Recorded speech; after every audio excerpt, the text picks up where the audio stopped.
السلام عليكم، عاملين ايه؟ يا رب تكونوا بخير. يلا بقى نعمل الوصفة التالتة بتاعتنا للسحور. او سندوتشات المدارس، حلوة قوي للسحور. كل سنة وانتم طيبين ورمضان كريم. يلا نخش نعمل العيش بتاعنا. هنعمل شوية عيش كده حلوين نسحر بيهم. سندوتشات للولاد، يعني عيش حلو قوي في البيت. معايا كيلو دقيق، معايا معلقة ونص لبن بودرة، معايا شوية ملح صغيرين، معايا كيسين خميرة. تمام. طبعا انتوا عارفين ان احنا في الشتاء، فالتخمير هيقعد معانا مدة اطول. يعني في الصيف التخمير بتاعنا يعني بيبقى مدته قليلة شوية عن الشتاء. تمام. يعني احنا هنسيبه في التخمير حوالي ساعة ونص لساعتين، عشان العجينة ترتفع معانا وناخد يعني الحاجة اللي احنا طالبينها. انا معايا هنا سكر، حطيت حوالي 4 معالق ونص من السكر على كيلو دقيق. ومعايا ميه فتره من الحنفيه. طبعا كل دقيق بيختلف عن نوع الميه، يعني مش هقولك كيلو دقيق بيتحط عليه نص لتر ميه او كده. لا، احنا هننزل بالميه تدريجي لحد ما العجينه تلم معانا. احنا عايزين العجينه تكون طريه شويه كده وبتلزق، عشان خاطر هنضيف لها يا معلقتين زيت نلم بيها العجينه في الاخر، يا اما معلقه سمنه. انا بصراحه هحط معلقه سمنه في الاخر. انا حبيت ان انا احط معلقه سمنه، يعني يبقى فيها ريحه السمنه البلدي كده، تبقى حلوه لقمه العيش تبقى حلوه. بصوا، انا بعد طبعا ما قعدت، اهم حاجه العجن في العجين يبقى كتير، تخدمي العجين عشان يطلع معاكي رغيف العيش او اللقمه اللي احنا ناكلها تبقى حلوه كده. انا عجنت كتير، يعني فصلت الكاميرا وعجنت كتير. هنا في مرحله بقى ان انا ضفت السمنه، فبلم العجين. عايزه تضيفي معلقتين زيت براحتك خالص. تمام. بصوا انا بعجن حلو. كل ما تعجني حلو العجينه بتاعتك تبقى مخدومه وحلوه. خلاص. انا هسيبها بقى في الطبق بتاعنا او البوله بتاعتنا تخمر كده ساعه ونص ساعتين، وهرجع نشوف هنعمل فيها ايه. بصوا هحطها بقى تخمر. انا حطيت عليها الفوطه اهو، وهسيبها بقى على الرخامه كده ساعه ونص ساعتين، اعمل اي حاجه ورايا وارجع اشوف العجينه بتاعتنا. هنا خلاص بعد الساعه ونص. ما شاء الله، شوفوا كميه العجين اتضاعف حجمها ازاي واختمرت معانا. هو ده المطلوب. بصوا، هنفضي بقى العجين بتاعنا، الهواء سوري اللي في العجين. هنحط بقى المفرش بتاعنا. اشتغلي زي ما تحبي، عندك الرخامة اشتغلي عليها، عندك المفرش اشتغلي عليه، عندك ترابيزة براحتك خالص. هنحط شوية من الدقيق وهنقطعه كور كده، قيمة مثلا 50 جرام الكورة. واكيد طبعا هنخلي كل الكور حجم واحد، يعني كل التقطيعة بتاعت الرغيف العيش حجم واحد. سهل خالص، بنمسك القطعة نقطعها ونلمها كده بالشكل ده. ممكن على الرخامة تكوريها زي ما انا عملت كده، وممكن تعمليها بايدك كده عادي، سهلة خالص. طبعا بصوا، انا بعمل وحاطه جنبي صينيه عليها شويه دقيق، وبحط عليها كل قطعه ببرمها بالشكل ده، بحطها على الصينيه اللي عليها شويه دقيق. تمام.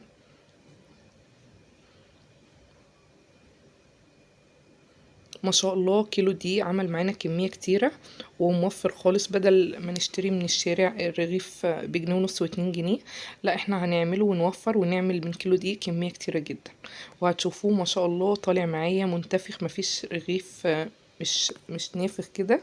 لا، طالع معايا حلو قوي. انا معايا هنا النشابة بتاعتي دي اللي هي السريعة. لو انت عندك التانية اللي هي الطويلة، اشتغلي باللي عندك، مش هتقول لا. بس انا بصراحة بستسهل دي. زي ما انتم شايفين، انا جبت قطعة عجين اللي هي اول واحدة احنا عملناها كورة، جبتها وبفردها بالشكل ده. بصوا، اهم حاجة سمك العجين ما يبقاش ولا تخين قوي ولا رفيع قوي، عشان يطلع معانا رغيف العيش كده نلاقي فيه يعني ملحم كده وطعمه حلو. وطبعا السكر بيديله تسكيرة حلوة قوي للعيش بتاعنا. عايزة اقول لكم حلو جدا جدا جدا، جربوها يعجبكم. بصوا خلاص كده، انا خلاص بنفض بقى. اهم حاجه تعملي تنفيذه الدقيق دي عشان خاطر ما يتحرقش معانا. احنا هنسويه النهارده على البوتاجاز من فوق، يعني في اي طاسه في اي صينيه هتسوي فيها العيش، ما بياخدش معاكي وقت خالص. عايزه تحطيه في الفرن براحتك خالص، بس انا عملته النهارده على البوتاجاز عشان خاطر الناس اللي ما عندهاش فرن بتاعها مش شغال او حاجه، يبقى سهل معاه وسريع. انا هفرد معاكم دي، وهنروح بقى نشوف طريقة التسوية تبقى عاملة ازاي. التسوية بتاعته سهلة جدا، ما بتاخدش وقت وانت واقفة كده. انا بصراحة كنت حاطة طاستين على، يعني نار عين وعين، كل عين عليها طاسة، عشان ما شاء الله الكمية اللي معايا كتيرة، الكيلو دي كان كتير، فعشان خاطر ما اخدش وقت في التسوية. اهو. عايزه تعمليه مدور، عايزه تعمليه بيضاوي الرغيف العيش، عايزه تعمليه مربع زي ما تحبي. اهم حاجه بس الحركه دي تنفضي اي دقيق زياده في رغيف العيش عشان ما يتهرقش معاك على البوتاجاز. هنا بقى حطيت طاسه او صينيه، اي حاجه عندك. طبعا ما بندهنهاش اي حاجه خالص. شايفين ما شاء الله، الله اكبر، الرغيف قب معانا وعامل ازاي. لقمه العيش طريه، حلوه مسكره كل حاجه. طبعا انا حاطه فوطه جنبي على الرخامه، فوطه نظيفه كده. كل رغيف بيستوي بالشكل ده، بروح حطاه على الفوطه ومغطياه عشان خاطر يفضل طري معانا. حلو قوي للسحور. بصوا شكل الرغيف ما شاء الله عامل ازاي.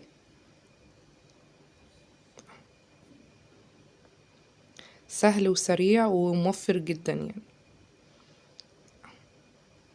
بصوا انا هنا هوريكم من بدايه ما حطيتها.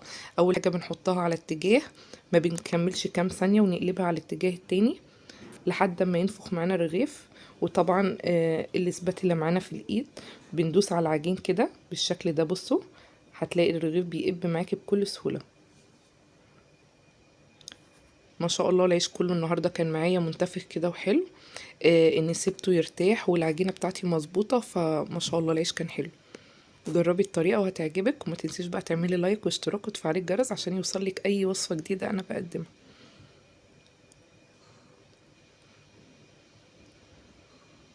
هو مجرد بس ما بياخد لون من هنا، من الجنب ده والجنب ده، خلاص بيكون استوى. العيش بتاعنا يكون خلاص كده استوى. والنار بتكون نار متوسطة برضو، ما بنعليش درجة الحرارة عشان الرغيف العيش بتاعنا ما يتحرقش. لا، بيبقى نار متوسطة. بص شكل العيش عامل ازاي.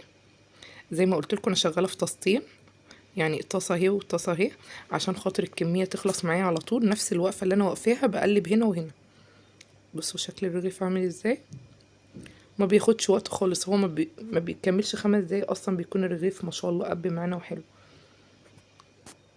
اهم حاجه تريح العجين. كل ما تريحي العجين كل ما يطلع معاكي مخدوم وحلو. وزي ما قلت لك برضو اهم حاجه المقادير المظبوطه، يعني المقادير المظبوطه هي اللي بتطلع معاكي الرغيف يكون منفوخ كده وحلو. بصوا سهل خالص. ما بنكملش ثانيه ونقلب الناحيه التانية، ومجرد ما بندوس بالسباتيلا كده بنلاقي الرغيف طلع معانا. بصوا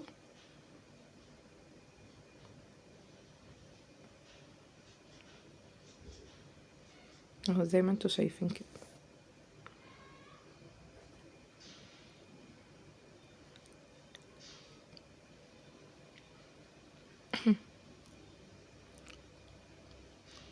هقلبه بقى الناحية التانية ياخد لون. بصوا مجرد ما بياخد لون بيكون خلاص كده يعني استوى معانا. حاولي تخلي النار متوسطة، يعني ولا واطية قوي ولا عالية قوي. لو النار هادية معاكي مش هتظبط معاكي العيش. لو النار عالية جدا هتحرق معاكي العيش. تمام. فخلي النار بتاعتك متوسطة كده، وبالراحة عليه كده، وهتلاقيه ان شاء الله يطلع معاكي حلو.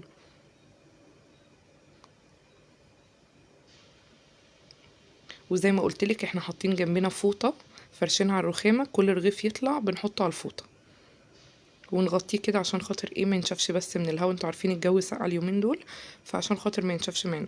وبيقعد معاكي من يوم لاسبوع. بيقعد معاكي كمية كتيرة. وطبعا طريقة التخزين سهلة جدا. ممكن بعد ما يبرد معاكي تعبيه اكياس وتحطيه في الفريزر، يطلع معاكي سندوتشات حلوة قوي. بصوا شكل اللقمة او الرغيف عامل ازاي. ما شاء الله كل الكمية طالعة معايا منتفخة. آم، بصوا مش ماسك في بعض خالص. حلو قوي. طبعا العيش ده بيبقى حلو جدا في السحور. احنا بنحب نسحر بيه قوي في رمضان. كل سنه وانتم طيبين.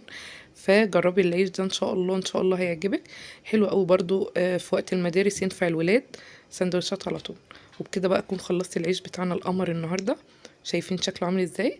تعالوا نقطع بقى كده رغيف كده ونشوف شكله. طبعا حجم الرغيف انت اللي تحكمي فيه، عايزاه كبير عايزاه صغير عايزاه وسط براحتك خالص. انا كيلو دي عمل معايا الكميه دي، وكان في كميه تاني بسويها، بس قلت اصور معاكم الفيديو عشان اخلصه واكمل باقي تسويه. يعني ما شاء الله رغيف كيلو دي عمل معايا حوالي رغيف من دول. انا ما عدتهمش بصراحه، بس الكميه كانت كتير يعني. بصوا شكل الرغيف لما قطعناه بصوا مفتوح معانا، يتعمل سندوتشات سهل جدا وسريع.